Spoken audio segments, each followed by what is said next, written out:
मेरी रिक्वेस्ट है former president law tax bar association, former general secretary Pakistan tax bar association Chaudhry Qamar Zaman साहब से कि वो डाइस पर तशरीफ करें। अच्छा, इसमें बेसिक जो भट्ट साहब ने भी सारी आपसे बात शेयर की कि ये सारे का सारा जो इसका पर्पज़ था, जो रैशनल था, वो यही है कि HS कोड को 4 डिजिट से 8 डिजिट के ऊपर लेके जाना और फिर इस सारे तमाम रियल जो बिजनेसमैन है वो रियल अपना डाटा डिक्लेयर करे और जो सिस्टम से फेक क्रेडिट जो लोग ले जाते हैं उसको बेसिकली रोकना इसका पर्पज़ है। लेकिन वो कहते हैं ना कि हर मुश्किल के बाद एक आसानी और हर तकलीफ़ के बाद एक सुख, और इसी तरह ये मैं समझता हूँ कि शायद बहुत सारे लोगों के लिए इस वक्त तो हमें ये मुश्किल नज़र आ रहा है, लेकिन ये बहुत सारे लोगों का अल्लाह ताला ने इससे रोज़गार भी वाबस्ता रखा हुआ है। तो अगर आप एक काम किसी एक टैक्स पेयर का कर रहे थे, क्लाइंट का कर रहे थे, तो उसमें आप समझेंगे आपके काम की एक वैल्यू एडिशन हो गई है। जब आप उसको खुद कहेंगे कि ये आपको डाटा प्रिपेयर करके दे, तो जहाँ पे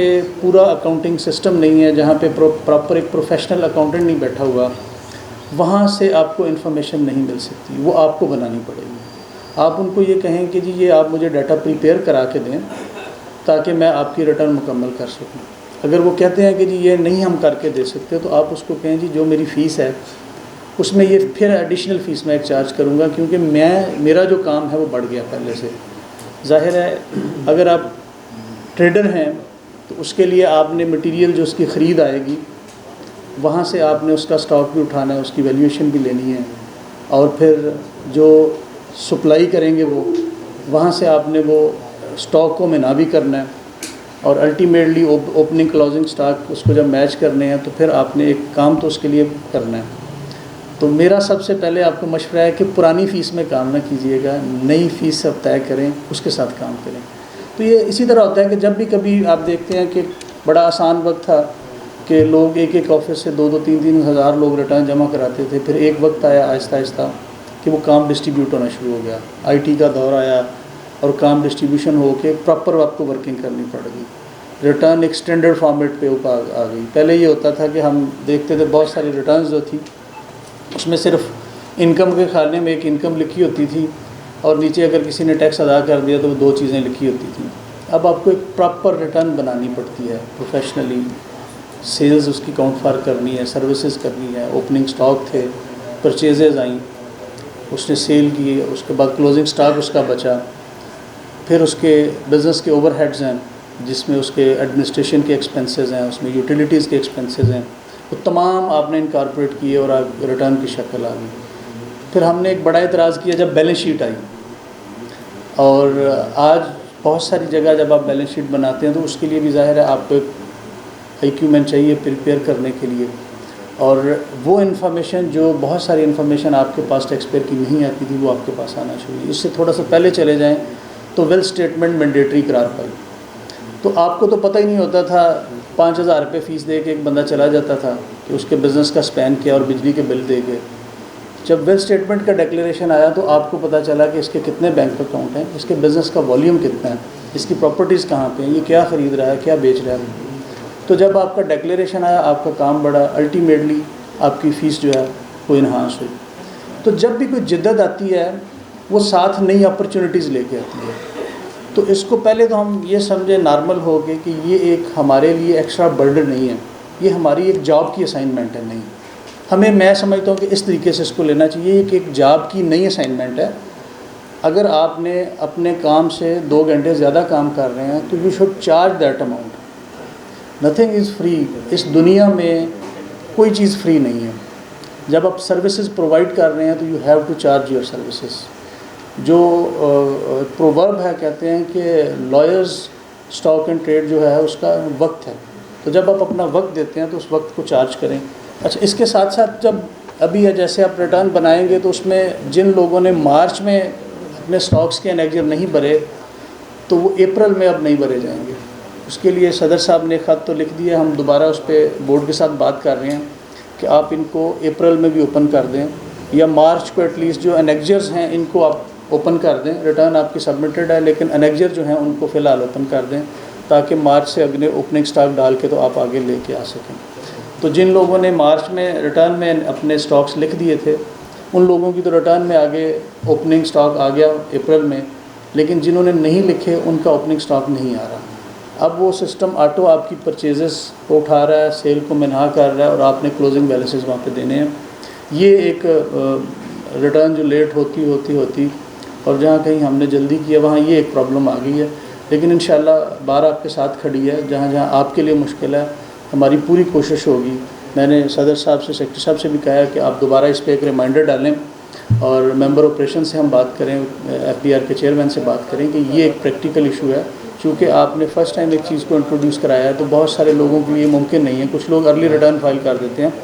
तो एटलीस्ट जो आपका इशू है उसकी हम रेजोल्यूशन कर सकें कि इसके एनेक्जर्स को या हम ओपन करा दें या हम इसको कंडोन कराएं कि आपको एटलीस्ट 1-2 माह जो हमारे गुजर गए हैं वहाँ से आगे चीज़ों को मुकम्मल करा के चलें। जब आप ओपन करते हैं तो उसमें शाह साहब जिधर मेन बटन आएगा ना वहाँ थोड़ी देर कसर रोकिएगा। ऐड का आपके पास ये देखिए ब्लैंक है सारे का सारा, और ये मार्च की रिटर्न है, इसलिए आपका ऐड का बटन यहाँ पे अवेलेबल है। ओपन करें, HS कोड सबसे पहले है, सबसे पहले आपने HS कोड सेलेक्ट करना है। ये सारे का सारा जो है बेसिकली जो इसका ओवरऑल रैशनल है, ओवरऑल जो सम है वो यही है कि हमने फेक एंड फ्लाइंग इन्वॉइसेस को कैसे रोकना है। जो प्रैक्टिस एक जो FBR अब तक उसमें नाकाम रहा है बुरी तरह कि इस मेल प्रैक्टिस को किसी तरह से रोका जाए, ये एक रोकने की कोशिश है।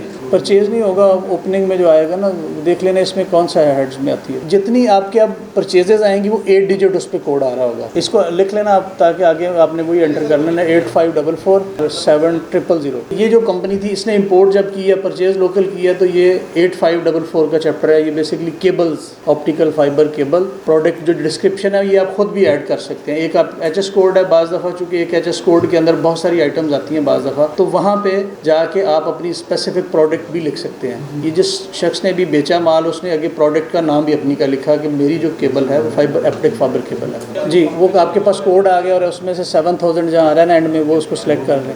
मेरे ख्याल इससे भी नीचे आएगा, हाँ ये लिखेंगे पूरा तो ये आपके पास आ गया। इसका जब आपने ख़रीदा रेट आगे है, इसका पहले यूनिट ऑफ मेजरमेंट है मीटर्स, चूँकि केबल थी तो ये मीटर्स में होगी, ठीक है।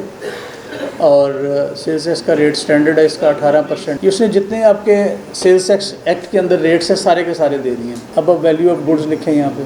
ये आपका ओपनिंग स्टॉक ऐड हो रहा है जो 28 फरवरी 2025 को आपके पास था, या 1 मार्च 2025 को आपके पास अवेलेबल था। ये आप अपना वो ओपनिंग स्टॉक ऐड कर रहे हैं। पहले आपको पहली रिटर्न के लिए 2 स्टॉक्स बनाने पड़ेंगे, एक जो 1 मार्च को अवेलेबल था यानी 28 फरवरी का क्लोजिंग, और दूसरा 31 मार्च का जो आपके पास बच गया। ये 2 आपके पास आएंगे। आपने क्वांटिटी ऐड की कि आपके पास 1000 क्वांटिटी थी और रेट आपने लिखा तो ये वैल्यू आपकी 5 मिलियन आ गई। ये सबसे पहले आपकी आइटम आ गई।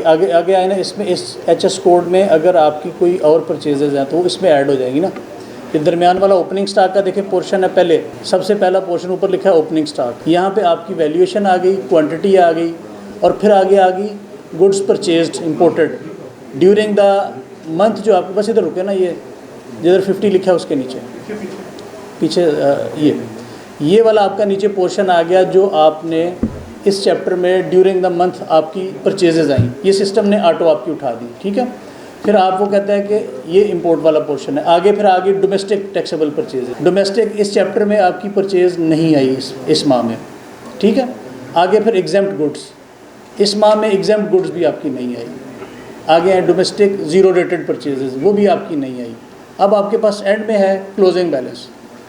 लेट से आप कहते हैं इसमें से ये आप देखेंगे यहाँ आपका डिफरेंस आ गया क्वांटिटी का। पहले हमारे पास मौजूद थी जो ड्यूरिंग द ईयर आई और ये ऐड करके उसकी क्वांटिटी एंड में उसने ऑटो दे दी है।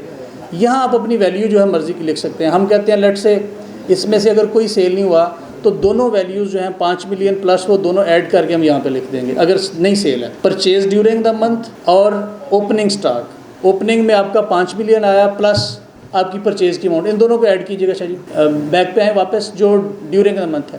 वैल्यू को ओपन करने का मकसद ये है कि अगर आप 100 रुपये की चीज़ ख़रीदते हैं, आप 120 रुपये की बेचते हैं, तो जो एनेक्जर सी से इसकी वैल्यू क्वांटिटी को तो वो माइनस कर देगा उसी तरह, लेकिन एनेक्जर सी जो आपकी सेल है वहाँ पे 120 की दिखाएगा। लेकिन जब आपने मटेरियल बेचा तो उसकी कॉस्ट 100 थी, तो कास्ट 100 लेस करके आपने अपनी अमाउंट लिखनी है। वो आपको ख़ुद से कैलकुलेट करनी पड़ेगी अपनी GD से, अपने इंपोर्ट के डाटा से, वहाँ से आप कॉस्टिंग उसकी मुकम्मल करेंगे। इसकी एग्जांपल इस तरह से है कि आपके पास ओपनिंग स्टॉक में 100 रुपये की आइटम थी जिसमें 10 क्वांटिटी थी, आपकी उसी माह में 1000 की इंपोर्ट आ गई और उसमें 100 क्वांटिटी नहीं आ गई, क्वांटिटी 110 हो गई और वैल्यू आपकी बन गई 1100 रुपया।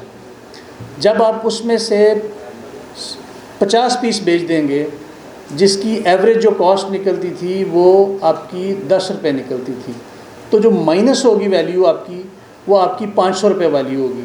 हो सकता है बेची आपने, जो एनेक्जर सी आप कह रहे हैं ना लिंक करता है, उसकी फ़िगर उठाता है, वो आपकी सेल की फ़िगर उठा रहा है।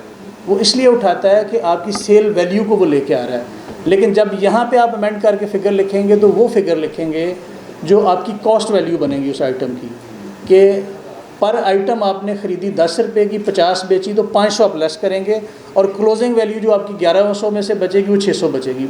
इसी तरह जब पीछे आ जाए ज़रा, इसको इसका इमेज थोड़ा बड़ा नहीं होता किसी तरह, ताकि ये आसानी हो जाए समझने में। पहले ओपनिंग स्टॉक पे आ जाए उस वैल्यू पे, ताकि अंडरस्टैंडिंग हमें आ जाए। आपने HS कोड के साथ यूनिट ऑफ मेजरमेंट दिया, स्टैंडर्ड रेट सेल्स टैक्स आया, वैल्यू ऑफ गुड्स। ये आपका ओपनिंग था 1 मार्च 2025 को। जब आप अपना बिज़नेस आगे लेके आए हैं, इस सिस्टम में डाल रहे हैं, तो आपके पास ये क्वांटिटी मौजूद थी। आगे आ जाएं थोड़ा सा, इसी चैप्टर में परचेज़ आपकी आई, लोकल परचेज़, वो कितने की आई? 55 लाख की, और क्वांटिटी कितनी आई? 3,11,000। अब ये यहाँ से आपको आसानी हो जाएगी। 55 और 50 को जब आगे लेके आएंगे, अगर बिका कुछ नहीं है, हम कहते हैं जी 85-44 जो चैप्टर है, इसमें से उसने कुछ नहीं बेचा, तो आप एंड में आए ज़रा, क्वांटिटी आपकी 3,11,000 नहीं आई और 1,000 पुरानी थी, 3,12,000 आपकी क्वांटिटी हो गई। 5 मिलियन का पहले आपके पास ओपनिंग स्टॉक था, 5 मिलियन समथिंग ऐड किया तो 10.5 मिलियन यानी 1,05,63,396 रुपये आपकी आ गई। ये वो केस है जिसमें आपका कोई मटीरियल सेल नहीं हुआ। अब अगर हम जाके इसकी अगर सेल एक डाल देते हैं, शायद जाएंगे ज़रा, लेकिन ये तो मेरे ख्याल POS रजिस्टर्ड है, इसकी सेल आप नहीं डाल सकेंगे, है ना। अच्छा, आप सेल में से कुछ चैप्टर देख लें, उसको ऐड कर दें, ताकि ये थोड़ा सा कॉन्सेप्ट क्लियर हो जाएगा खुद ही कि ये हमने क्वांटिटी बेची है। एनेक्जर सी में से देखें, यहाँ POS आप HS कोड देखें ना, उस क्वांटिटी को आप ओपनिंग में डाल लें, तो आपको अंदाज़ा ना सबमिट क्यों करना है यार, आप HS कोड देखें ना, वहाँ पे आगे आए। आपको किसी ने डेमो के लिए दे दिया तो उसका तो ना लेटा छेड़े। ये ऊपर आ जाए ज़रा HS कोड, ये बाकी इसके आ रहे हैं ना, इंपोर्ट वाले बाकी हेड है ना, उसमें से कोई देख लें, इंपोर्ट वाला को हेड देख लें, दूसरा इंपोर्ट वाला हेड देखें, जो बाकी आए हैं ना उसके पास इंपोर्ट, वो देख लेना। एनेक्जर बी में भाई इसमें से कोई हेड देखें जी, आ गया आपका 85-17 आ गया, 62 ये कुछ है नीचे ये वाला, इसमें से कोई हेड देख लें। ये देखें 85-44 था शाह जी आपका जो हेड, जिसमें आए हैं आपके पास। अच्छा, वो लोकल परचेज, ताकि क्वांटिटी आ जाए ना तो आसानी हो जाएगी अंडरस्टैंड करने में। इसको अपने ऐड करेंगे ना तो ये क्वांटिटी आपको समझ आ जाएगी, ये एडिशन में आ गई है ना। एक और आइटम ऐड कर लेना कोई भी, ऐसा वहाँ से आपने कोई आइटम उठानी है वो ऐड करनी है, एनेक्जर बी से कोई उठानी है वो ऐड करनी है ओपनिंग स्टॉक। ये कोई HS कोड लिख लें, ये वाला लिख लें, पहला लिख लें, दूसरा लिख लें, इसकी आगे क्वांटिटी भी लिखे और वैल्यू भी लिखे, ताकि आपको समझ भी आए ना फिर। ठीक है, और 11,27,659 उसकी वैल्यू है। ठीक है, लिखे, उधर आ जाए, ऐड करें उधर आके H1 में आए। ये आपको ओपनिंग स्टॉक जो है ये सबसे मुश्किल काम आपके लिए होगा। फर्स्ट टाइम जो है ये इसको सारे को बनाना और इसको ठीक करना और ठीक वैल्यूज़ लेके आना, ये सबसे मुश्किल आपके लिए काम होगा। इसलिए मैंने कहा कि इसको एक नई असाइनमेंट समझे, एक नई असाइनमेंट के तौर पे करें। ओपनिंग डलना ही मैनुअल है ना, यही तो इशू है कि जो ओपनिंग है वो मैनुअल है ना, बाकी तो आपका उसने सिस्टम अब उठाता जाएगा ना, आपकी परचेज़ भी उठा लेगा, इंपोर्ट भी उठा लेगा। मार्च से 1 मार्च को आप जो स्टॉक था वो आप ऐड। अब ये देखिएगा ओपनिंग स्टॉक में उन्होंने नया एक HS कोड ऐड किया 85176970। उसमें कहा कि जी 160 क्वांटिटी मेरे पास पहले मौजूद है 11,27,659 की, और आगे हैं शाह साहब परचेज़ भी आपने कहा जी मैंने 160 ही नई परचेज़ कर ली है। अब आगे आते जाएँ एंड में आके उसने कहा कि आपके पास टोटल क्वांटिटी जो है वो 320 आपकी क्वांटिटी हो गई है, और चूँकि इसमें सेल नहीं होगी तो लिहाजा उसने आपकी टोटल वैल्यू दोनों की ऐड करके बराबर कर दी है। जो ड्यूरिंग द ईयर जिस कोड में परचेज़ है उसको आप जब ओपनिंग डालेंगे तो ऐड कर देगा ऑटोमेटिकली, और अगर आपकी सेल है तो वो सेल वाले में ये देखिए डोमेस्टिक सप्लाईज़ में आपकी सेल आ जाएगी जिस हेड में है, और फिर आपको अपनी जो वैल्यू है, वैल्यू ऑफ गुड्स, वो सिर्फ आपको चेंज करनी है अपनी कॉस्टिंग के लिहाज से। ये सिर्फ और सिर्फ एक कॉस्टिंग का आपका काम है कि जो रॉ मटेरियल आप परचेज़ कर रहे हैं उसकी कॉस्ट वैल्यू निकालनी है बस। अगर आप कॉस्ट वैल्यू एग्जैक्ट निकाल लेते हैं तो आपकी 100% जो स्टॉक है वो साथ साथ क्वांटिटी आप सिस्टम मेंटेन करेगा, सिर्फ वैल्यू आपने जो है ना मेंटेन करनी है और बनानी है और वो लिखनी है। उसमें सेम में सेल है ना, सेम कोड में, क्यों शेख साहब? हाँ बस ठीक है, फिर तो सही हो जाएगा। अच्छा, हम H1 में थे, चले इस पर पहले इसको मुकम्मल कर लेते हैं। ये इन्होंने आपके लिए मैन्युफैक्चरिंग वाला जो एनेगियर जे है ये ओपन कर दिया। इसमें सबसे पहले आपने एनेगियर सी जो है अपना सबमिट करना है। सबमिट करेंगे तो इफ़ेक्ट जो है ना आपकी ट्रांजैक्शन का इस चैप्टर में आएगा। और जिस एचएस कोड में आपकी ट्रांजैक्शन है आपने उसका ज़ाहिर है जितने भी एचएस कोड आपको अवेलेबल हैं सबको आपने यहाँ 1 बाय 1 करके ओपन करना है। और जिसके अगेंस्ट आपने सेल डाली होगी वो ऑटोमेटिक सिस्टम जो नीचे वाला सप्लाई वाला पोर्शन है कसर लेके आइएगा नीचे ताकि अंदाज़ा हो जाए। सप्लाई इधर लेफ़्ट पे यहाँ पे आपकी उसने क्वांटिटी जो है वो ऑटोमेटिक उठा ली और आगे उसकी वैल्यू भी उठा ली। ठीक है, अब आपने इसी पेज पे जब अपना स्टॉक्स लिखने हैं जो आपके पास प्रीवियस अवेलेबल है तो वो फर्स्ट रो है ओपनिंग स्टॉक वाली। इसमें यहाँ पे आप लिखेंगे लेट से लिखते कोई लिख दें वैल्यू बाद में डिलीट कर दीजिएगा। इधर लिख दें ओपनिंग स्टॉक थी आपका 10,000 लिख दें लेट से। आप कहते हैं कि ड्यूरिंग द मंथ आपने जो बनाया है ये प्रोडक्शन है आपकी बेसिकली। आप कहते हैं जी ओपनिंग स्टॉक मेरे पास था रॉ मटेरियल मैंने परचेज़ किया और उससे मैंने 50,000 यहाँ पे क्वांटिटी प्रोड्यूस कर ली। उसकी कॉस्ट आप कर लें मल्टीप्लाई बाई कर लें शेख साहब इसको 5 लाख कर लें लेट से। उसकी कॉस्ट की वैल्यू अब 10 रुपये अज्यूम कर लें। ये फिगर्स आसान इसलिए लिख रहे हैं ताकि आसानी हो जाए अंडरस्टैंडिंग में। अब आपको ये नीचे देखें उसने क्लोजिंग स्टॉक दे दिया। उसने कहा 10,000 आपके पास पहले मौजूद था, 50,000 आपने बना लिया, ये टोटल आपके पास 60,000 हो गया। 60,000 में से 49,825 जो है वो आपने बेच दिया। बैलेंस आपके पास नीचे क्वांटिटी आ गई 10,175। अब ये देखें फिर उसने वैल्यू ऑफ क्लोजिंग स्टॉक आपके ऊपर छोड़ दिया। उसने क्यों छोड़ा कि मैंने तो सेल ऊपर क्या दिया 7,87,000 उसकी वैल्यू है, जबकि आपकी कॉस्ट तो कम है। जब आप कॉस्ट अपनी कम है तो कॉस्ट जो है वो 10 रुपये हमने अज्यूम की कि 10,000 ओपनिंग था, 1 लाख वैल्यू, 50,000 हमने बनाया, 5 लाख वैल्यू। टोटल इसकी जो कॉस्टिंग हम करेंगे तो ये पर पीस जो है या पर आइटम जो है या पर आपका जो एक क्वांटिटी है आइटम जो है वो बनेगा 10 रुपये का। अब जब 49,825 का हमने एक बेचा है तो मल्टीप्लाई बाई 10 करेंगे तो ये 4,98,250 हो जाएगा। जब 4,98,250 जो है 6 लाख से माइनस करेंगे तो वो आपकी क्वांटिटी बैलेंस जो है वो आपका वैल्यू आ जाएगी। ये वैल्यू वही होगी जो आपके पास 10,175 मल्टीप्लाई बाई 10 करेंगे तो ये 1,01,750 हो जाएगी। शेख साहब यहाँ पे लिख दें। जो भट्ट साहब ने आपको समझाया ना कि आपने जो प्राइम कास्ट निकालनी है मटेरियल कास्ट प्लस उसके ओवरहेड्स जो हैं वो यहाँ आप प्रोडक्शन में ले आएंगे। जो आपकी quantity produce during the month है क्वांटिटी और आगे वैल्यू उसकी आ जाएगी। वैल्यू में आप ऐड कर लेंगे ना, वैल्यू में वो चीज़ें आप उसकी ऐड करके तो यहाँ लिखेंगे तो देन आपकी क्लोजिंग यहाँ लिख दे 1,01,750 लिख देना। ये मटेरियल की कॉस्ट बची है जो आपके पास क्वांटिटी बची है। जो एनेगियर जे है बेसिकली ये हाई फिनिश गुड्स का है कि आपने कितना बना के कितना ले आए हैं एंड में, ये वहाँ आपके पास आ जाएगा कि आपके पास क्लोजिंग स्टॉक में कितना बना हुआ मटेरियल पड़ा है जो आपका रेडी फॉर सेल है। ठीक है, क्वांटिटी आप उसी की देंगे जो रेडी फॉर सेल है। ठीक है, इसको सेव कर दें शेख साहब ताकि उधर चार्ट पे आ जाए, उसकी एक दफ़ा अंडरस्टैंडिंग हो जाए। ये बेसिकली आपको हमें वही हिसाब दे दिया जब ईदी मिलती थी तो 100 रुपया इकट्ठा होता था तो शाम तक अगर 40 खर्च लेते थे तो बचा क्या पीछे 60 रुपये बचे। ये उसी तरह का हिसाब है कि बच के आ गया आपके पास, उस बचने वाले मटीरियल की वैल्यू क्या थी, सिर्फ ये आपने ज़हन में रखना है। और उसके निकालने का तरीकाकार ये है आसान, जो सबसे आसान है कि ओपनिंग आप एक्सेल की शीट ओपन करें, उसमें क्वांटिटी ओपनिंग लिखें, आगे उसकी वैल्यू लिखें, आगे आपका यूनिट प्राइस आ जाएगी। इसी तरह आप जो नई परचेजेस हैं उसकी क्वांटिटी लिखें, उसकी वैल्यू लिखें, आपकी मटेरियल कॉस्ट आ जाएगी। नीचे उसको जब दोबारा आप करेंगे तो उसकी एवरेजिंग ले लें। 2 तरीकाकार यूज़ होते हैं normally, first in first out. ये मेथड एक ज़्यादातर यूज़ होता है कि जो मटेरियल पहले आ गए उनको हमने पहले बेच दिया, उनकी कॉस्ट डिफरेंट हो सकती है, जो बाद में आए उनको आप स्टॉक में ले जाएँ।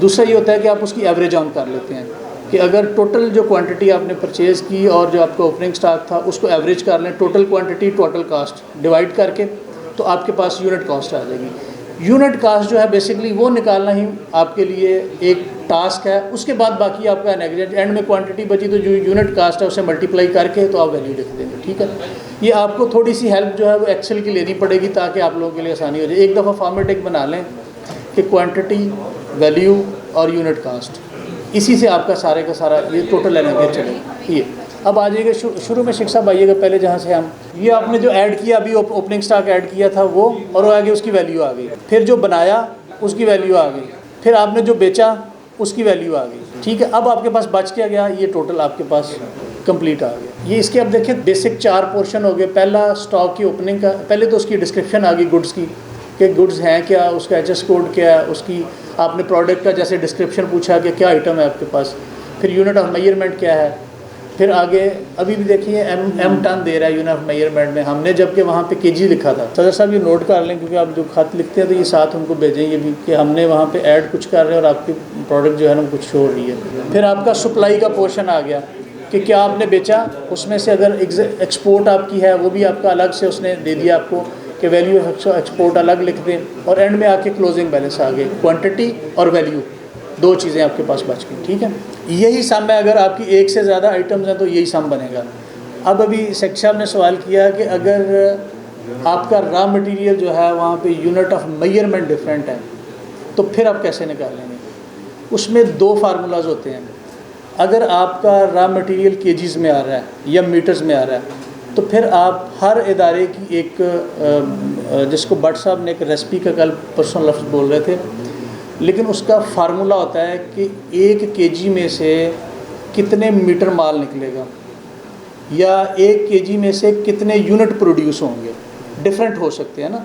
आप ख़रीदते देखें, जब आप रॉ मटेरियल ख़रीदते हैं तो वो कंपनी जो कपड़ा बनाती है सबसे पहले उसके पास थ्रेड आता है, वो आता है केजीज़ में या पाउंड्स में आता है, और जब कपड़ा बनता है तो वो मीटर्स में या उसमें यार्ड्स में बनता है। तो उसकी क्या होता है कि जो थिकनेस है उसकी थ्रेड की, उसकी बेस के ऊपर वाप और वेफ्ट जो होते हैं, जिसको हम ताना बाना सादा अल्फाज में बोलते हैं, उसके हिसाब से उसको कैलकुलेट किया जाता है कि अगर 1 पाउंड या 1 केजी अगर हमारा मटेरियल यूज़ होगा तो कितने मीटर या यार्ड्स जो है उसमें से हमारा फैब्रिक जो है वो बनेगा। इसी तरह हर ट्रेड ऑफ बिज़नेस जो है, ये बिज़नेसमैन को पता है कि अगर मैंने 100 क्वांटिटी बनानी है तो मुझे कौन सा रॉ मटेरियल कितना कितना चाहिए होगा। ठीक है, तो वो आप उसी से पूछेंगे कि आपके ये जो रॉ मटेरियल है अगर आपने केजीज़ में ख़रीदा है तो आप जब बेचेंगे क्वांटिटी में तो कितना कितना रॉ मटेरियल आपको एक क्वांटिटी बनाने में लगेगा। तो आप उसी क्वांटिटी को कन्वर्ट करके तो वो आप लिखेंगे, क्योंकि जो आपकी सप्लाई है एंड में वो केजीज़ में है, वो वहाँ से आपको केजीज़ में कन्वर्ट करेगा। और लेकिन यहाँ पे आपको अपनी जो रिपोर्टिंग करनी है वो क्वांटिटी में ही करनी है। जो आपकी मैन्युफैक्चरिंग है वहाँ आप लिखेंगे कि मैंने इतने केजी मटेरियल यूज़ किया है और ये मेरे पास इतना बचा है। ठीक है, अल्टीमेटली आपके पास वो यूनिट नंबर में जो है वो क्वांटिटी बनेगी और उससे आप उसको कंप्लीट करेंगे। ये थोड़ा सा आपके लिए मुश्किल होगा, लेकिन अल्टीमेटली जब आप कंसल्ट करेंगे जो रेलेवेंट बिजनेसमैन है, जो मैन्युफैक्चरर है जिसका आप काम कर रहे हैं, तो बेसिक वही आपको बता सकता है। या फिर आपको ये मेहनत करनी पड़ेगी टोटल के वो ख़ुद आपको क्वांटिटी बता दे कि जी मेरी ये क्वांटिटी प्रोड्यूस्ड है, तो उसको फिर आप रिवर्स बैक करके फार्मूले से कन्वर्ट कर दें कि इतना इतना मटेरियल था, वो फिर आपको क्लोजिंग भी बताएगा, तो फिर आप खुद कर सकते हैं। वरना आपको वो बना के देंगे या बताएंगे कि ये हमारी एवरेज कॉस्टिंग जो है मटेरियल की, इससे इतने क्वांटिटी प्रोड्यूस होती है। ठीक है, अच्छा, जो हमारा H1 है वो बड़ा सिंपल है, उसमें जो आप ख़रीद रहे हैं उसी क्वांटिटी में नॉर्मली बिकता है। और अभी उसमें भी थोड़ा सा एक डिफरेंस है कि बाज़ दफ़ा कोई कंसाइनमेंट आती है, इंपोर्ट होती है, तो उसके ऊपर केजीज़ लिखा होता है, जबकि आगे जब आप सेल कर रहे होते हैं तो वहाँ पे क्वांटिटी आती है। तो वहाँ भी आपको फिर अल्टीमेटली यही फार्मूला अप्लाई करना पड़ेगा कि मेरे पास अगर ये क्वांटिटी थी, क्योंकि सिस्टम आपको अलाउ नहीं करेगा, वो आपको केजीज़ में ही देगा, तो फिर आपको वो रॉ मटेरियल केजीज़ में ही बेचना है। ठीक है, अब उसमें एक मुश्किल और आएगी कि अगर आप 0.5 केजी से कम लिखते हैं तो उसको सिस्टम एक्सेप्ट नहीं करता था। अब ये इस प्रैक्टिकल चीज़ें हैं जो हम साथ साथ अभी फेस कर रहे हैं, साथ साथ हम बोर्ड को बताते भी जा रहे हैं। अभी फिर जो आज हमारा सेशन है, अभी आपके और सवाल आएंगे, बहुत सारी चीज़ें मैंने 3-4 लोग देखे जिन्होंने अभी हाथ ऊपर किया, तो वो हम आपसे ले लेते हैं सवाल। मतलब ये है कि हम मैक्सिमम ये थ्योरी को अभी देखें, जैसे हमने वहाँ पे केजीज़ ऐड किया तो बता मेट्रिक टन रहा है, जब हम प्रिंट में गए हैं तो मेट्रिक टन बता रहा है। तो इन सारी चीज़ों को ठीक कराने के लिए आप बैठे हैं। हम आपको इंशाल्लाह असिस्ट करेंगे। जब तक आपकी रिटर्न का मामला स्मूथ नहीं होगा, हमें 2 इस पे और सेशन करने पड़े हम दोबारा करेंगे, इस पे एक और सेशन करना पड़ा, 4 करने पड़े हम आपके लिए करेंगे, ताकि जब तक आपकी फैसिलिटेशन मुकम्मल ना हो जाए हम इसको कंटिन्यू करेंगे। अच्छा, अब 1 बाय 1 करके हम आपसे सवालात ले लेते हैं कि इधर से एक दे दे माइक, उन्होंने हाथ खड़ा किया था भाई ने। वालेकुम। मेरे आपसे 2 सवाल हैं। पहले हम H1 को डिस्कस कर लेते हैं। H1 के अंदर जब मैंने अपना ओपनिंग स्टॉक करने का। अच्छा, उसके अंदर ऐसा है कि कुछ आइटम्स है मेरे पास जो पुराने रेट पे पड़े हुए हैं, दैट वो 70%। अब जब मैं मजीद परचेज करता हूँ क्योंकि आपको पता है 25% तक वो कम कंसिडर है सिस्टम, वो एट अ टाइम एक ही एडजस्ट कोड एक ही दफ़ा डिस्कस करता है, मल्टीपल एंट्रीज नहीं करते देता। उसके अंदर फिर क्या करें, रेट तो डिफरेंट आ गए, एक जगह 25 आ रहा है, नई प्रोडक्ट है, वही एडजस्ट कोड पहले मैंने परचेज किया वहाँ पे रेट था 3% है, अब इसको फिर कैसे ऐड होता है? आपका जो ओपनिंग का ऐड है ना, वहाँ पे आपको उसने मल्टीपल रेट दिए हुए हैं, वो आप सिलेक्ट कर सकते हैं। अगर आपका सुन ले, अगर आपका पुराना 17% पे है तो आपको अलाउ करेगा कि आप 17 में ऐड कर लें। और जो ड्यूरिंग द मंथ आया आपके पास परचेज, वो तो स्टैंडर्ड सिस्टम ने ऑटोमेटिक उठा लेनी है, 25 वाले तो 25 में उसको उठा लेगा। मैं मजीद क्लैरिफाई करता हूँ, 4 प्रोडक्ट से लेट को उसमें से 3 मेरे पास 25% पे पड़े थे, एक 17% पे पड़ा था, एक्सेस कोड सेम है। अब जब मैंने वहाँ पे H1 में टेस्टिंग करनी है तो वो उन सबका एक एडिशन करके ऐड ऑन करके बता देना कि वैल्यू एडिशन ये टोटल पड़ा। उसके अंदर अब 3 प्रोडक्ट्स को 25% पे आ गए, एक 17% पे आया, वहाँ पे मैं रेट एट अ टाइम एक ही सेलेक्ट कर सकता हूँ। और मजे की बात है, जब मैं दूसरी एंट्री उसी एडजस्ट कोड की करूँगा वो मुझे टेबल दे देगा, this adjust code already exist in your adjust. मैं समझ गया हूँ, आपका ख्याल है कि चूँकि 2 मेरे ओपनिंग के रेट डिफरेंट हो गए। अच्छा, अब जो टेक्निकली बात आपकी ठीक है, एक्चुअली जब आप उस मटेरियल को अब सेल करेंगे तो आपका आज का रेट है, जिस दिन वो ओपनिंग स्टॉक है वो 25% है, तो आप उसको 25% में ही ऐड करेंगे।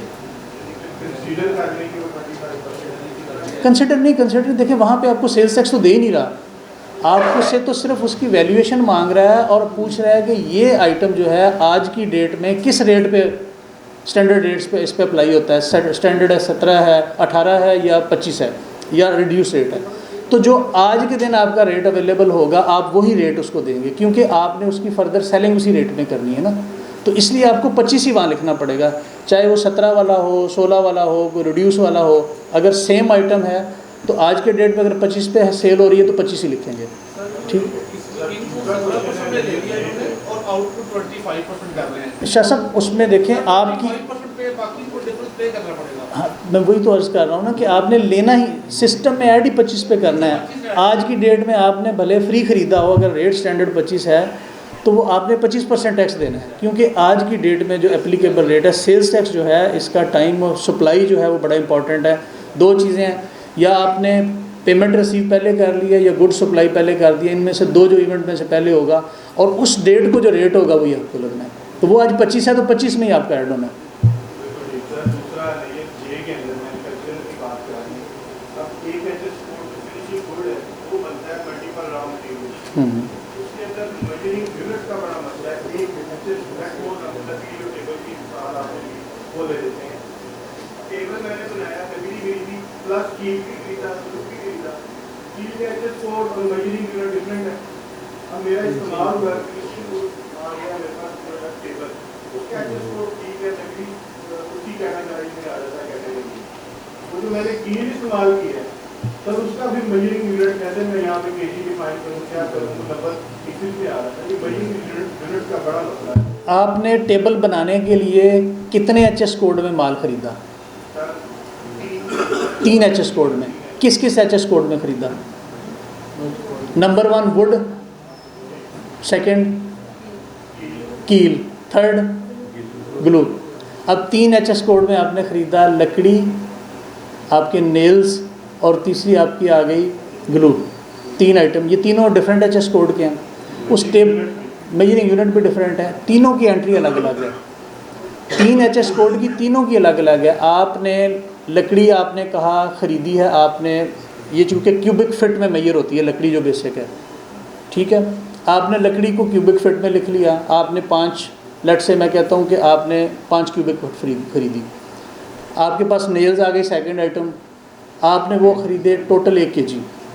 आपके पास तीसरी आइटम आ गई ग्लू, वो आपने 2 उसके केजी नहीं, मेरा ख्याल उसमें आता है केजी में, बॉक्स कह लें या 2 kg कह लें, 2 kg कह लें। अब आपने जब टेबल बनाया उसमें से आपकी 5 क्यूबिक फिट की बजाय लकड़ी लगी 2 क्यूबिक फिट, आपने उसकी कॉस्टिंग लिख ली, आ गई आपके पास। अब जब सेकंड में आएंगे एंट्री करते हुए तो जो नेल्स का कोड है वो डिफरेंट है। अब उसमें से जितने नेल्स आपके लगे वो अलग लिखेंगे आप, जो बैलेंस बचा वही बच गया। सॉरी, मैं इसी में ऐड तीसरा, करना चाह रही हूँ। जी लेकिन जी प्लीज़ इसी के एक साथ- मुकम्मल करना थोड़ा समय। नहीं, इसी के साथ अच्छा, आप attach कर जी, देंगे तो जी, शायद जी। आपके लिए भी आसान जी, जी, हो, please। हमें भी समझ आ जाए। जो अनेक्सर जे है बेसिकली वो फिनिश गुड्स है। तो फिनिश गुड्स में हम वो नेल्स का हिसाब क्यों दे रहे हैं, लकड़ी का हिसाब क्यों दे रहे हैं, हम वो टेबल का हिसाब देंगे कि मेरे पास जो है टोटल मैन्युफैक्चर्ड ऑलरेडी टेबल इतने पड़े हुए थे और मैंने इतने बना लिए हैं, उनमें से मैंने इतने से मैडम जब तक आप इसको मैं थोड़ा सा और बताता हूँ। दूसरा इसमें अनेक्सर एफ जो है वहाँ पे हम रॉ मटेरियल की अगर कंजप्शन वहाँ पे ऐड करें तो ये ज़्यादा मैं थोड़ा सा आपको गाइड करता हूँ। देखें, मैंने उनसे जो पूछा ना, ये आप एक्सेल की शीट पे सारा बनाएंगे अपने पास। जब मैंने आपको कहा ना कि ये सारे काम के लिए आपको एक्सेल की शीट की ज़रूरत पड़ेगी, उसमें आप तमाम चीज़ें लिखेंगे ये, और फाइनल आपकी जो प्रोडक्ट है, चूँकि एक मैन्युफैक्चरर है, इसका एच एस कोड ही डिफरेंट होगा ना। अगर आपके पास इस फॉर्म को मैं छोड़ हट के कह रहा हूँ कि आपने ये एक्सेल की शीट पे बनाना है, तीनों एच एस कोड लिखेंगे, उसकी क्वांटिटी लिखेंगे, इसमें से जितनी यूटिलाइजेशन टोटल लिखेंगे, एंड में आपके पास जो वैल्यूज़ आती हैं आप उठा के वहाँ पे ले जाएंगे। आपके पास लेट से ओपनिंग में ज़ीरो था, आपने एक ही टेबल प्रोड्यूस किया, एक ही आपने बेच दिया, क्लोजिंग आपका एनेक्जर जे में ज़ीरो हो जाना है। लेकिन जब तक उसकी कॉस्टिंग आप नहीं करेंगे रॉ मटेरियल की अपने पास अलग अलग से, उस वक्त तक आप इसको मुकम्मल नहीं लेकिन कर सर सकते। वो प्रोसेस हो जाएगा ना जो पहले सर एक मिनट में आपने अपने पास मैडम बनाना है, जब तक आप नहीं बनाएंगे उस वक्त तक आप इसको एनेक्जर को फिल नहीं कर सकते। इसका रिटर्न से लिंक नहीं है, ये आप अपनी वर्किंग जो है अपने पास करेंगे। जी जी, इसमें थोड़ा सा मैं क्लियर करना चाह रहा हूँ, बल्कि एडिशनल करना चाह रहा हूँ कि जो अनेक्जर जे है ना, उसमें हम जो क्वांटिटी तो हमारी आएगी फिनिशिंग प्रोडक्ट की, तीन चीज़ें हमने गुड्स कंज्यूम्ड की इनपुट में, उसका हमें एक टेबल बन गई, उसका एच एस कोड आएगा सेपरेट। टेबल की जो हमारी कास्ट है, जो सेल रेट है ना, वहाँ पे कास्ट या परचेज नहीं लिखनी, हमने सेल रेट जो है ना वो लिखना है कि हमारी, देखिए वहाँ से सेल भी निकलेगी ना, हमने उसे लिखना है कि हमारी ये कास्ट इतने की टेबल पड़ रही है, हमने इतने की सेल करनी है। टेबल हमारी फर्ज करें 5000 की है, तो हमारे पास ओपनिंग में 10 टेबलें थी, वो बन गई 50000 की, तो हमने प्रोडक्शन की 5 और वो 15 हो गई, तो 25000 वो हो गया, 75000 की हो गई। अब हम सेल कर रहे हैं उसमें से 5 या 4, तो 4 जो सेल करेंगे उसका रेट हमारा कोई 5000 आ रहा है, तो वो 20000 की सेल हो जाएगी, बाकी हमारा क्लोजिंग में चला जाएगा। जब फिनिशिंग प्रोडक्ट में जाएंगे तो वहाँ आपने कास्ट या वो रेट नहीं लगाना। जब मैन्युफैक्चरिंग अकाउंट बनाने हैं ना, कास्ट बनानी है, वो उस वक्त उसकी कास्ट निकाल के लिखने के लिए बनाना है। सिर्फ आपने जो रॉ मटेरियल कंज्यूम करना है उसके लिए बनाना है, उसके लिए बनाना है। यहाँ पे आप फिनिशिंग गुड्स की फिनिशिंग जो वैल्यू सेल वैल्यू है वहाँ पे वो आपने वो देनी है। यहाँ पे हमने कोई कास्ट नहीं देनी या परचेज वैल्यू नहीं देनी। नहीं शेख साहब, अगर ओपन कर देना दोबारा तो मेरे ख्याल अंडरस्टैंडिंग बेहतर हो जाएगी। सेल उसने ऑटोमेटिक सिस्टम से उठानी है, हाँ। यूनिट ऑफ मेजरमेंट भी वहाँ से आना है, बिल्कुल ऐसा ही। ठीक है। आपने जो बनाया है उसकी कॉस्टिंग करके वहाँ पे सिर्फ उसकी वैल्यूज़ लिखनी है, क्वांटिटी कितनी मैंने प्रोड्यूस की, उसकी कॉस्ट कितनी है, पर्पस सिर्फ यही है।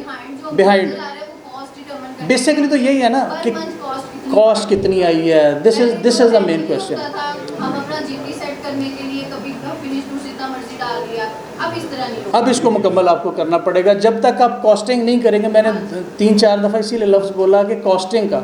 अच्छा, जो सेल की वैल्यू वो तो जब आपने एनेक्जर सी सबमिट करना उसने ऑटोमेटिक उठा लेना, आपने यूनिट ऑफ मेजरमेंट भी वहाँ से उठा देना है। इसको आपने सिर्फ और सिर्फ उन जो आपने बनाया उसको पहले आप एक्सेल की शीट पे मुकम्मल करेंगे और उसकी उठा के वैल्यूज़ वहाँ दे देंगे कि आपने कितना मैन्युफैक्चर किया, क्वांटिटी कितनी मैन्युफैक्चर की और कितनी आपने उस पर कॉस्ट आई। ये 2 चीज़ें आपने लिखनी है। फिर जो आपके पास बच गया क्लोजिंग स्टॉक में, जो आपके पास, जैसे उन्होंने एग्जांपल दी कि 10 टेबल थे आपके पास, 5 आपने बेच दिए, जो 5 बच गए उनकी कॉस्ट क्या बची वो आपने एंड में लिख देनी है। वो जब तक आप कॉस्टिंग नहीं करेंगे ना, तमाम मटेरियल के साथ आपको कॉस्टिंग करनी पड़ेगी। एचएस कोड वाइज आपको एक्सेल की शीट बनानी पड़ेगी, उसमें आप तमाम चीज़ें लिखेंगे तो आपकी ये कॉस्टिंग निकलेगी। वरना आपके हिट एंड ट्रायल मेथड से आप उसको पूरा कर ही नहीं सकेंगे, वो कहीं ना कहीं आपका डिफरेंस आ जाएगा। या फिर ये है कि आपके बिज़नेस की जो थीम ऑफ बिज़नेस ऐसा हो कि आप वर्क ऑर्डर बेस पे काम करें, जितना बनाया उतना बेच दिया, तब तो आप कॉस्ट अपनी मर्ज़ी से उस वहाँ से उठा के रिवर्स बैक करके जो आपके रिटर्न में आ रही है एनेक्जर ए में, एनेक्जर बी में, जो इंपोर्ट के साथ मटीरियल आए, वहाँ से टोटल कास्ट उठाएं वहाँ पे लिख दें, और वहाँ से क्वांटिटी उठाएं वहीं पे लिख दें। अदरवाइज़ आपको पूरी की पूरी कॉस्टिंग करनी पड़ेगी। जब तक आप कॉस्टिंग नहीं करेंगे, अच्छा है कंपैरेटिवली देखने में वो बहुत आसान है, जो एनेक्जर जे है वो सबसे आसान है, लेकिन उसकी वर्किंग ज़्यादा मुश्किल है। वहाँ तो सिर्फ क्वांटिटी ऐड की आपने, पुरानी के साथ नई आ गई और जो बेच दी और उसकी वैल्यू निकाल ली। यहाँ पे ये है कि यहाँ पे आपने गुड्स प्रोड्यूस की मुकम्मल क्वांटिटी, शेख साहब ओपन कर देंगे प्लीज़, मुकम्मल करनी है, क्योंकि उसने जो सेल की वैल्यू है वो तो एनेक्जर सी से उठा लेनी है, मटेरियल की कॉस्ट हमें बतानी पड़ेगी। जब तक मटेरियल की कॉस्ट नहीं होगी, हमारा जो फिनिश गुड्स है उसकी कॉस्टिंग नहीं निकलेगी। इसलिए मैंडेटरी है कि हम उसको मुकम्मल करें। इसका नाम ना आप थोड़ा सा चेंज कर देंगे तो आसानी हो जाएगी जी, इसका नाम है कॉस्ट ऑफ गुड्स मैन्युफैक्चर्ड अब बेसिकली। आपको आसान हो जाएगा। इसमें मटेरियल भी है, मैंने आपको लेबर भी दिखाया, मैंने एफओएच भी दिखाया, मैंने डेप्रिसिएशन भी दिखाई, मैंने रॉ मटेरियल की कंजम्पशन भी दिखाई, मैंने वर्किंग प्रोसेस भी दिखाया। तो ये सारा कुछ मिलके ठीक है कि ये उसका पार्ट नहीं है, पर इसके बगैर आप आगे जा नहीं सकते। ऐसे ही। शुरू में क्या कहा आपको, रियल डाटा के बगैर अब हवाई एंट्रियां नहीं होनी जनाब। प्रोडक्शन या क्वांटिटी आउट होगी या अमाउंट आउट होएगी, यूनिट का मैन्युफैक्चर ले लिया। तो इसलिए आसान लफ्जों में ये है जनाब कि quantitative data, qualitative data and amount का डाटा, ये तीनों उसने आपसे ले लिए। आपको कॉस्ट काउंटर भी बना लिया, फाइनेंशियल अकाउंटेंट भी बना दिया है, ऑडिटर भी बना दिया है, टैक्स कंसल्टेंट भी बना दिया है, फीस आप चौधरी साहब के हिसाब से जो नहीं सब कुछ कहना। सर फाइनेंशियल स्टेटमेंट्स होंगी जो हम अपना बनाएंगे, उसमें ये इनकम स्टेटमेंट और जो बैलेंस शीट होगी, उसमें जो वर्किंग प्रोसेस है और जो फिनिश होगी, इसमें तो खाली एनेक्सर जे में फिनिश गुड्स सिर्फ आएंगे आप। वो वर्किंग प्रोसेस और फिनिश गुड्स को जब क्लोजिंग स्टॉक डिटेल करेंगे, वो दोनों को ऐड करके उसमें तो रिफ्लेक्ट करेंगे ना उसको। अच्छा, इसमें देखें कि इसका पर्पज़ आपसे दो चीज़ें सर्टेन करना है इसमें ना। मटेरियल और वर्किंग प्रोसेस इसमें नहीं है भाई। तो वही मैं कह रहा हूँ, जब मैंने आपको कहा कॉस्ट ऑफ गुड्स मैन्युफैक्चर, तो दो दफा तो नहीं लोगे ना, एक ही दफा ना प्रोडक्शन कॉस्ट। अगर क्लोजिंग वर्क इन प्रोसेस है वो नहीं है, वो आपका कॉस्ट ऑफ गुड्स मैन्युफैक्चर में माइनस हो चुका है। ओपनिंग ऐड किया, आप तीनों में एक चीज कॉमन है, ओपनिंग ऐड होता है तो क्लोजिंग लेस हो जाता है, चाहे वो रॉ मटेरियल है, चाहे वो वर्किंग प्रोसेस है, चाहे वो फिनिश गुड्स है। जो बच गया वो आपकी बैलेंस शीट के अंदर चला जाएगा एज ए करंट एसेट के तौर पर। ये आपके लिए इसमें बेसिकली ना दो इम्पॉर्टेंट चीज़ें आपके लिए हैं कि एक तो आपने जितना मटेरियल कास्ट है, इसको बेसिकली प्राइम कास्ट कहा जाता है अकाउंटिंग की टर्म में, बट सब ऐसा ही है प्राइम कास्ट, जिसमें आपकी मटेरियल प्लस लेबर जो डायरेक्ट एक्सपेंसेस हैं किसी भी चीज़ को बनाने के लिए, किसी प्रोडक्ट को प्रोड्यूस करने के लिए जो डायरेक्ट कॉस्ट है, उसमें आपकी डायरेक्ट लेबर भी शामिल है, उसमें आपकी बिजली शामिल है, पावर शामिल है, उसमें आपकी जो एक मेन मटेरियल है रॉ मटेरियल, एक उसके लिए कुछ एसेसरीज आती हैं, जैसे हमने मिसाल दी नेल्स की, उसमें टेबल के लगने के लिए उसका मेन प्रोडक्ट नहीं है लेकिन उसका एक हिस्सा है।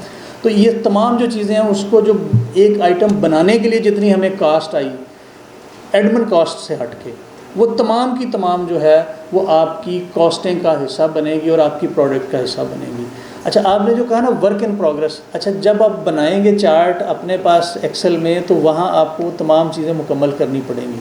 जो भट्ट साहब ने चार्ट दिया वो इसीलिए हमने कहा था कि पहले आपको दिखा दें कि सबसे पहले आपके पास ओपनिंग रॉ मटेरियल किसी भी आइटम का आता है, फिर आप परचेजेस लेते हैं, परचेजेस के बाद आपकी डायरेक्ट लेबर है, डायरेक्ट रॉ मटेरियल है, अपना उसके बाद आपकी पावर है, जितने फैक्ट्री ओवरहेड्स हैं वो सारे के सारे, उसके बाद आपकी बनती है वर्क इन प्रोग्रेस। उसका कोई अगर पहले से बना हुआ है ओपनिंग फिर क्लोजिंग, ओपनिंग को ऐड करेंगे, क्लोजिंग को लेस करेंगे। वर्क इन प्रोग्रेस के बाद फिर आपकी चीज़ें तमाम ऐड होके फिर आपकी फिनिश गुड्स हैं। अब raw material, work in progress और फिनिश गुड्स, ये तीनों आप जब निकालेंगे तो फिर एक्चुअल आपकी कॉस्ट डिटरमिन होती है। ठीक है, ये आप डिटरमिन करेंगे, बनाएंगे, तो फिर आप एक्चुअल अपने मटेरियल की प्रोडक्शन कास्ट निकालेंगे कि मुझे ये एक टेबल बनाने में ये कास्ट इनकर हुई है। वो कास्ट आपने पर फिनिश आइटम के हिसाब से वो वहाँ पे आपने जाके मेंशन कर देनी है। ये सिर्फ आपके लिए मुश्किल ये है कि ओपनिंग स्टॉक लिखना। अच्छा, अब आपके लिए आसानी है कि बहुत सारे जो बिज़नेस हैं उसमें आप ये भी कर सकते हैं कि आपके पास ओपनिंग एनेक्जर जे की सूरत में फिनिश गुड्स नहीं थी, जिन्होंने मार्च के फाइल कर दी हुई रिटर्न, वो अप्रैल में यहाँ से भी चल सकते हैं कि मेरे पास फिनिश गुड्स ओपनिंग में नहीं थी, मेरे पास रॉ मटेरियल ही था, तो लिहाजा यहाँ आपका ओपनिंग फिर नहीं आएगा। फिर आपने जितनी ओपनिंग में पड़ा था उसको भी प्रोडक्शन में ड्यूरिंग द मंथ ले जाएं और अपने क्लोजिंग स्टॉक को ठीक कर लें। इससे ओपनिंग प्लस प्रोडक्शन दोनों को ऐड करें और प्रोडक्शन ड्यूरिंग द मंथ में ले जाएं। जिन्होंने फ़ाइल कर दिया, ये उनके लिए एक टिप है कि वो अपना काम इसमें एनेक्जर जे को कम से कम मुकम्मल कर सकते हैं कि जो लोग मार्च की रिटर्न फाइल कर चुके हैं, आपके पास फिनिश गुड्स में ओपनिंग स्टॉक था, आप नहीं दे सके, आप इस महीने की प्रोडक्शन में उसको दिखा के एक्चुअल क्लोजिंग आपका जो 30 अप्रैल को है उसके मुताबिक उसको माइनस करके तो ठीक कर लें, ठीक है, ताकि आपका जो रिकनसाइल हो जाएगा आपका डाटा, कम से कम आपको फिर मार्च रिवाइज़ नहीं करना पड़ेगा।